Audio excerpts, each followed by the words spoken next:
So it's been a while since I posted a video. This one's not going to be anything spectacular, probably not a lot of edits, but the Precision Matthews has been doing incredible. It essentially gets about 20 to 40 hours of runtime a week. Still using Linux CNC and loving it, mostly cutting firearms parts on it, tool steels, and a lot of medium carbon steel.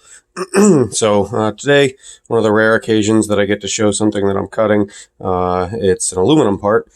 So a friend of mine needs a mounting bracket for a car part made. This is out of aluminum. This was the one he took off the car that he had made for him, and it was done improperly. So this countersink was supposed to sink a bolt with a little, sorry if I can focus there, a little set corner right there so that it doesn't anti-rotational feature in there, and it just wasn't done right.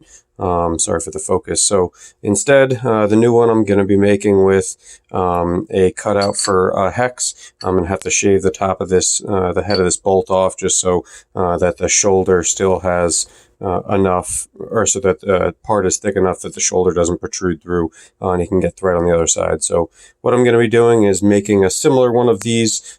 He did not want it angled and then rounded up here, so it's going to come straight on the new part. You're going to see a hex in here on this side, and he also has this bearing that needs to go in here, and this was supposed to be a press fit, but whoever made this last one did not do a very good job. So I'm going to make it a couple thousandths under, use a boring bar to get that to size. So far all I've done is just face this stock. I've got it in some Talon grips that I made a while back, and I'm going to be starting off with Lakeshore Carbide Taz rougher in 3/8. So order of operations here, I'm going to start out with the 3 holes before I remove all the material around the outside. I'm only holding on to about 75 thousandths at the bottom here. So if I removed all the material around the outside, there'd only be, I've actually made one so far, there'd be a piece about this thick, it's about 1/8, holding on to the end of it, and that's just not very sturdy. So I'm going a fairly precise diameter here, so I figured I'll make those features first while there's still plenty of rigidity left, and then I'll come back and I'll rough it all off, flip it over, and then face off the top to thickness. So here we go.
Alright, so that's the first toolpath done. As you can see, that was a corncob rougher, so the inside of that pocket. I guess you can't really see that well. The inside of that pocket is looks almost serrated. Next up, we're going to be using a Lakeshore Carbide 3-flute 3/8 inch aluminum end mill.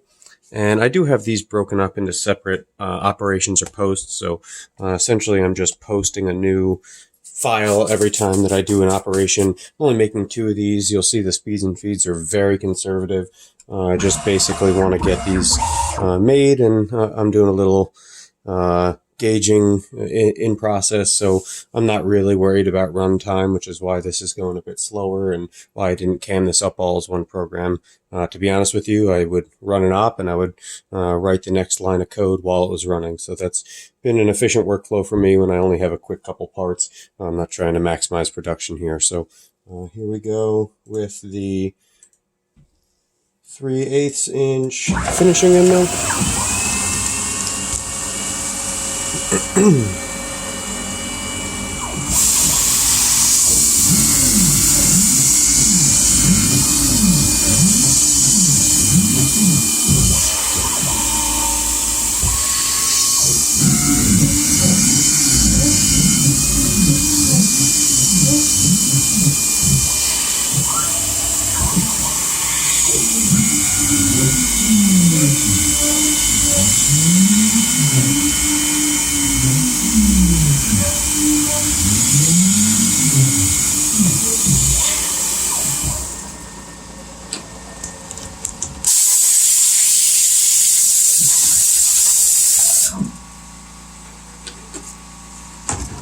All right, and just a quick check. Perfect. It's actually, this operation did not go, the finishing operation didn't go all the way through, so I'm hitting the roughing pass at the bottom there. When I turn it over and face it off, I left almost 1/8 inch of stock to rough off on the bottom. So for finishing passes, I only went down to about 15 thousandths above what final dimension is going to be. I probably could have changed that, but to be honest, I forgot. And the flute length of this is only 1 inch. That rougher is a little over that. So with this stock being about 1 inch thick, I just didn't want to push it. This is a cheap Amazon boring bar, but it seems to work pretty well. So on these boring bars, these 3 are what tighten the moving slotting portion of the head inside the dovetail. These 2 outside screws are actually to set the preload of the dovetail, so you have enough friction in there. So it's not recommended that you loosen all 3 of them every time. Otherwise, you're going to have to set that again. So when I do this, I just back off all the way on that center one. Come in here, and like I said, I know basically where I'm at right now, but for the purpose of this, I'm just gonna wholly screw it up, so I have no idea. So just an arbitrary number of turns here in, so that should be away from the bore, and then I just turned it back to take that preload out. So from here, I'm going to come down. This is a bit difficult to do on camera, but from here, what I'm going to do is lower the head, and I am centered over the hole. So I'm going to lower the head down into the hole, right about there. And then from here, you're just going to go and turn until you scratch the surface. So what I'm doing here is I'm rotating it this way as I turn, and you're not really going to be able to see it. But in there, I'm looking for the surface to get scratched. I'll see if I can at least get you something that you can see here. Sorry, make anybody nauseous there. So you can see I'm a bit away. Just going to keep moving, getting close. Right about there. Okay, so now I am scratching the surface. From there, I'm going to come out of the hole. Get you back in focus here. And then now that I'm out of the hole and I'm just set to scratch the surface, I'm going to tighten this right there. So now I am set just to take a skim pass, and from there you would go in and you'd measure, figure out what diameter you're at, and then figure out how much you have to take off. So I'm going to do this manually. I actually just jog up and down. This is less than a 1-inch hole, and it's much easier to repeat if the machine doesn't keep coming back to its home position every time you run a pass. So I run a pass, I bring the head all the way up, I'll measure it, and then I'll just adjust as necessary and run it again. So here we go. I'll run the first pass, and just feeds and speeds. Again, I'm no expert, but you do have a pretty decent mass that's outside of the center of rotation of the spindle. So what you wouldn't want to do is spin this up to 12,000 RPM. It's a great way to ruin your spindle bearings or throw some pieces of metal flying at you. So I'm only going to be running this at about 1,500 RPM. I'll show you what that looks like. Okay, so that's coming up to 15 RPM, and I'm just going to go to about 4 inches a minute. Get down to the hole.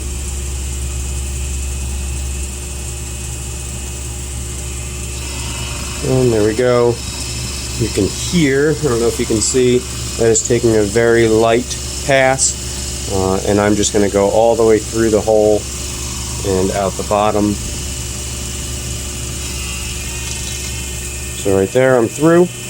I'm then just going to reverse, come back out the hole in the same feed rate, about 4 inches a minute. If you wrap it out of the hole, you're going to get a scratch mark coming up the surface from where the boring bar scratches it. Doesn't matter how strong of a tool you have or how little of a cut, you're going to get some deflection. So there we go. So now I have a bored hole here. Like I said, I'm going to remove this head all the way up, and I'm going to measure. So I actually have this set where 0 is nominal diameter, so 1 3/8 of an inch. So I'm shooting for about 5 or 6 thousandths under, like I said. So maximum right about there. So I'm about 12.5 thousandths oversized right now. So what that means is I need to take that diameter in about 6 thousandths. So we'll do that here. And now this is going to be dependent on your boring head. This boring head right here, the graduations right here in 1/1000th of an inch, and that's on diameter. So I'm going to have to take this in that full 6 thousandths inevitably to get to the diameter that I want. So I'm going to back off that center screw. So I'm going to have to stick my head in here. There's just no way I can read this from behind the camera. 1, 2, 3. So that's about 4.5 thousandths right there. So I'm going to snug this up now. Okay. And then we're just going to do the same. So turn the spindle on, wrap it down to about where the hole is, and then I'm going to feed in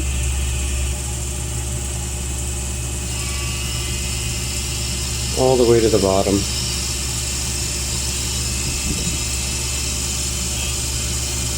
It's a bit of a nightmare to do with the doors open. Okay. It's all the way through. And I'm going to come back out. Again, I have a lot of stock on the bottom here, so going all the way through isn't strictly necessary. I could stop just past where the actual part is, but I just find it a little bit easier to come through, and it makes it easier to pick up my datum when I flip it back over. Okay, leaves a beautiful finish. And let's see where we're at now. And that is, see, and that's why I sneak up on it. Because that's perfect. So I'll zoom in a bit and try to give you a better look at that. And now that I'm done, I can actually bring this away. Makes it a little easier.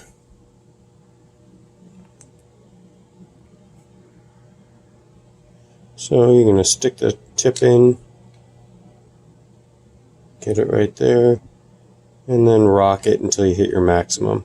And you can see that is 4.5, and if you see where my range is of acceptable measurements based on the press fit that I want, that is landing just at the maximum of the tolerance.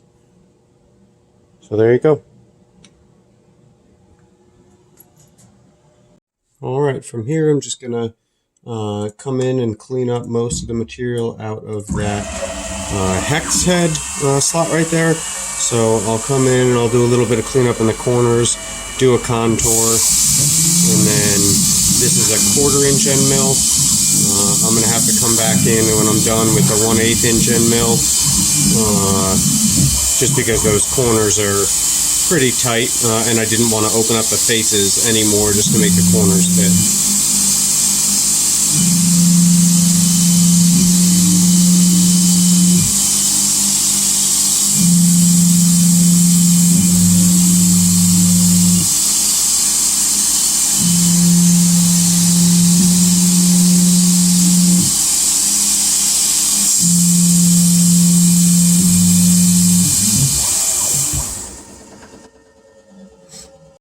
Alright, now we're going to come in, like I said, with that 1/8 inch Lakeshore carbide. Try to get it so you can see that up in there. Not much to see, a little blurry. So it's a 1/8 inch 3 flute aluminum Lakeshore carbide end mill. This is that 1/4 inch end mill that I was just using. I do like to see, sorry for the focus, when I'm watching videos I like to see the tools they use, so if it'll focus. Good enough. It's a 3 flute, 1/8 inch end mill. Sorry, 1/4 inch.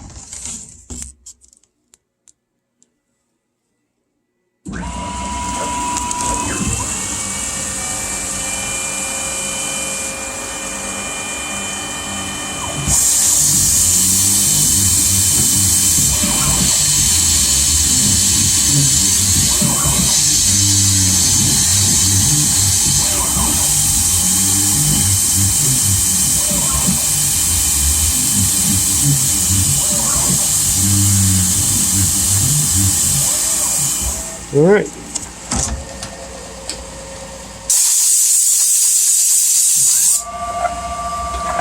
We got those corners cleaned up. And now, beautiful. That fits right down in there. That's only going to go in 1/8 of an inch because the head of this is going to come down to 1/8 inch total, but that fits perfectly snug down in there. Hard to tell, but that's actually bottoming out. It's rounded now. It's going to be flat on the bottom, so that should sit in a little better. But that is about as good as I could ask for. Okay, so all the interior features are done now. I'm going to come back now with that Lakeshore Carbide Taz rougher, and I'm going to try to remove all the material along the outside.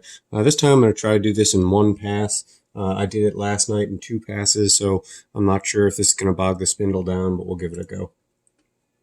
So I am going to slow the feed down as we get into the cut, just to see how the spindle likes it.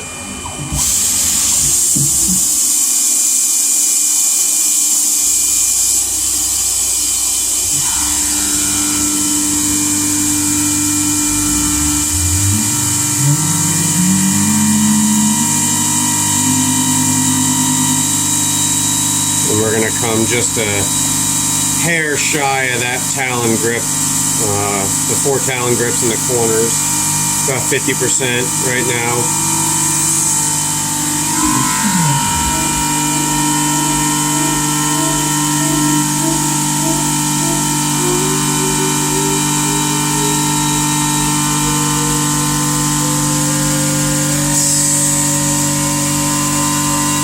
Alright, we're up to 100% of the programmed speed. This first cut obviously isn't going to take a representative cut because the stock could be a little bit bigger, a little bit smaller than I programmed.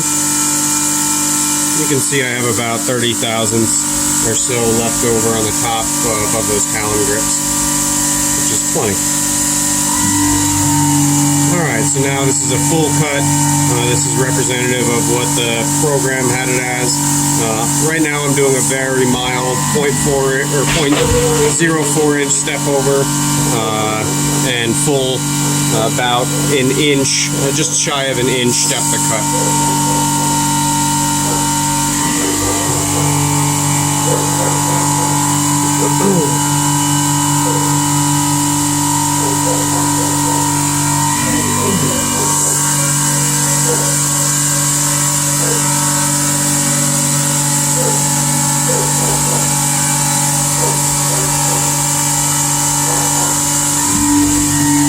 I actually just had somebody show up, so you may end up hearing this silent for a bit, just so you hear me talking in the background.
Alright, now roughing is done. We're going to come and clean up around the edges, just do a contour.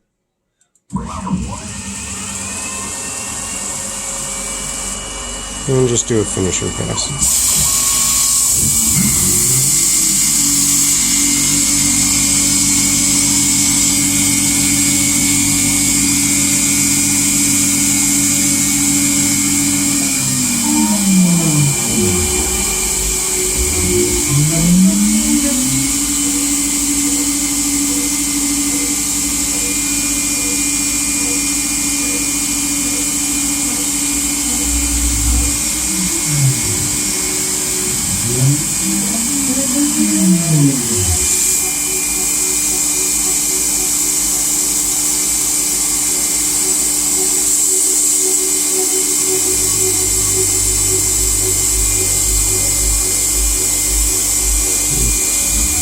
Beautiful finish there.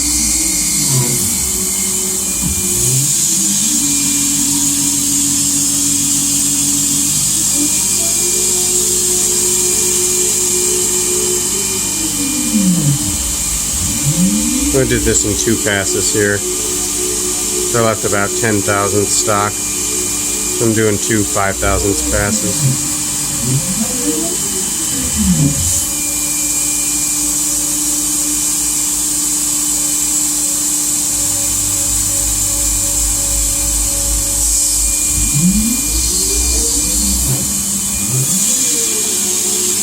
And then this is just a spring pass. Not really necessary, but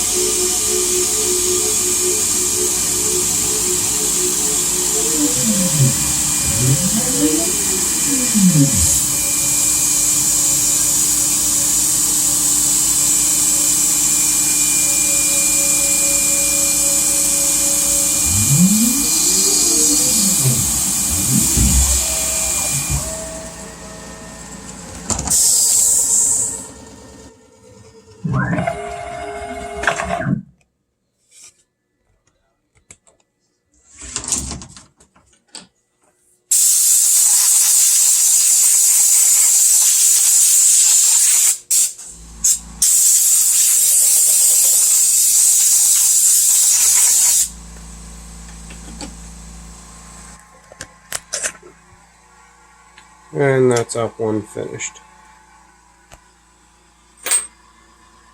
Sorry. And you can see the surface finish down there is pretty great. Now we just got to flip it over and take the top hat off. Alright, so at this point all we have to do is surface it. You can see there's this big top hat on here. There's a right way and a wrong way to do this. A couple wrong words actually. So what you don't want to do is come in with a Superfly and try to take off this unsupported material, because it's going to peel up, it's going to rip your part out of the vise and ruin it, and probably break your Superfly insert. So the right way to do this would be to come and do a roughing operation and get rid of all this material. I'm lazy, so I'll show you a different wrong way to do this. I'm just going to come in and manually jog and slot around and cut 90% of the material off, and then when I come in with the Superfly it should be plenty good, so I'll show you that.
$150,000 step. How hard do you push your Superfly?